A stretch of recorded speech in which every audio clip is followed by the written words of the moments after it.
Oletko koskaan miettinyt, onko Helsingissä liikennekameroita, jolla voisit seurata esimerkiksi pääväylien liikennettä reaaliaikaisesti? Lähdetään ottamaan siitä selvää. Liikenteenhallintakeskuksen perustehtävä on sen liikenteen tilannetietoisuuden ylläpitäminen. Onko Helsingissä kameroita, missä voisi seurata pääväylien liikennettä reaaliaikaisesti? Kyllä vaan löytyy, eli meillä liikennevirastossa niin esimerkiksi internet-sivulta liikennevirasto.fi, niin kuka tahansa pystyy seuraamaan tämmöisiä niin sanottuja kelikameroita. Mistä tieosuuksilta näitä kameroita löytyy? No kameroita löytyy oikeastaan kaikista pääväyliltä, eli kaikki pääväylät, niin siellä on otettu, valikoitu tietty määrä kameroita, mitä sitten pystyy netistä käydä seuraamassa. Miten esimerkiksi, että onko Helsingin kaupungin keskustassa kameroita? Kyllä niitä löytyy sieltä, eli esimerkiksi niin kuin liikennepuolella, jos ajatellaan, niin tämmöiseen liikenteen tilannetietoisuuteen löytyy esimerkiksi liikennevaloristeyksien kameroita, eli millä pystytään seuraamaan sitä, että kuinka paljon se liikenne ruuhkautuu siinä risteyksessä, pitääkö ehkä jollekin liikennevalolle antaa enemmän vihreää aikaa. Eli minkälaista materiaalia näistä kameroista sitten löytyy, mitä voi tarkastella?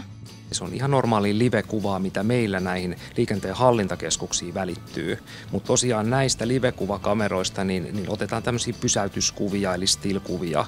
Eli netistä löytyy noin 10 minuutin välein otettuja kuvia ja tosiaan niitä voi myös selata taaksepäin. Eli ei pelkästään, että se viimeisin 10-minuuttinen näkyy. Tiedättekö yhtään, että kuinka paljon ihmiset käyttää tällaista mahdollisuutta, tällaista palvelua?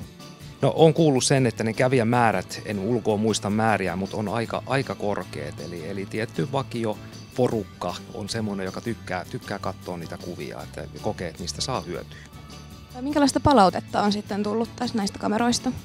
No, palaute on ollut pääsääntöisesti hyvää ja oikeastaan toive on ollut, että niitä tulisi vieläkin enemmän mitä pystyttäisiin antamaan. Että tällä hetkellä ehkä niitä kameroita on valtakunnallisesti niin 200.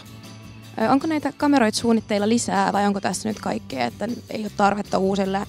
No kameroita toki koko ajan mietitään niitä paikkoja ja päivitystarpeita, että mihin tarvitaan. Et toki kamerat ei ole mitään halpoja, koska nämäkin kamerat on aika hyvänlaatuisia ja hyvin moni niistä on niin sanotun kuituyhteyden päässä.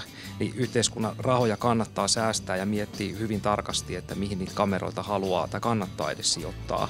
Et tänä päivänä kuitenkin meillä on liikenteen seuraamiseen paljon muitakin keinoja.